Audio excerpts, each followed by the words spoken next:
নারায়ণগঞ্জের ফতুল্লা স্টেডিয়াম এলাকায় এক ময়লার ভাগাড় থেকে ৫ বস্তা জাতীয় পরিচয়পত্র সহ এনআইডি বিপুল পরিমাণ পোলিং কর্মকর্তার কার্ড ও সিল উদ্ধার করেছে পুলিশ।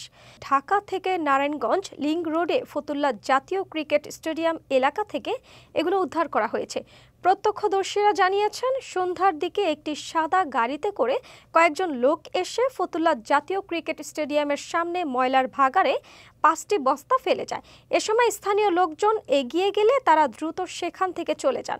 এরপর স্থানীয় কয়েকজন ব্যক্তি মোবাইল ফোনে এর ভিডিও ধারণ করে ফেসবুকে আপলোড দিলে বিষয়টি বিভিন্ন সামাজিক যোগাযোগ মাধ্যমে ছড়িয়ে পড়ে। জেলা পুলিশের অতিরিক্ত পুলিশ সুপার তারেক আল মেহেদি জানিয়েছেন, খবর পেয়ে পুলিশ ঘটনাস্থলে যায় এবং কার্ডগুলো উদ্ধার করে আনে। কারা এগুলো ফেলে গেছে সে বিষয়ে তদন্ত চলছে।